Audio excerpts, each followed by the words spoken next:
అల్లు అర్జున్ అన్నకు ఎక్కడ చూసినా నెగిటివ్ కామెంట్స్ పెడుతున్నాడు భయ్య. వాళ్ళ ఫ్రెండ్‌కు ఎప్పుడైతే హెల్ప్ చేయ వెళ్ళిండో అప్పటి నుంచి ఇప్పటిదాకా నెగిటివ్ కామెంట్స్ పెడుతూనే ఉన్నారు ప్రతిదానికి. సినిమా పోస్ట్‌పోన్ అయితే భయం పెడుతున్నా అంటున్నారు. డైరెక్టర్‌కు అల్లు అర్జున్ అన్నకు గొడవ అయింది. ఇక షూటింగ్ జరిగేటట్లా లేదు అన్నట్టు మాట్లాడుతుండు. అది ఎంతవరకు నిజమో ఎవరికి తెలవది.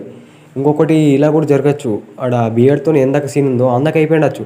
మిగతాది కూడా ఉండొచ్చు కదా! ఈ సీన్ ఉండాలని లేదేమన్నా? అట్లా కూడా ఉండొచ్చు. కానీ ఎవరు అర్థం చేసుకుంటలేరు. సినిమా పోస్ట్‌పోన్ చేస్తే భయం పడుతుంది అనుకుంటున్నారు. ఆ ప్రొడక్ట్ బాగా రాలేదనుకో ఇంకా తీయాలని చూస్తారు. ఇంకా బాగా చేయాలని చూస్తారు. అట్లా ముంగట కూడా చేయొచ్చు కదా పోస్ట్‌పోన్. ఇంకొక సీను 51 టేకులు తీసుకున్నాడు. దానికి ఏమంటున్నారు? యాక్టింగ్ సరిగ్గా నేర్చుకోవచ్చు కదా ముందే అని. కొన్ని సీన్‌లు బాగా రావాలంటే ఇంకా ఎక్కువ చేయాలని చూస్తారు. ఇంకా ఎక్కువ టేకులు తీసుకుంటారు బాగా వచ్చిందాక. అది డైరెక్టర్ చేతిలో ఉంటుంది. డైరెక్టర్‌కి ఎలా కావాలో అట్లా చేయాల్సి ఉంటుంది. కొంతమంది కామెంట్లు ఏం పెట్టేటోళ్ళు మా హీరో ఒక టేక్‌లో చేసేస్తాడని. ఇప్పుడు అందరు హీరోలు ఒకటే భయ్యా. ఏందంటే ఇప్పుడు బాగుంది కాబట్టి ఆ సీన్ తీసేసుకుంటారు.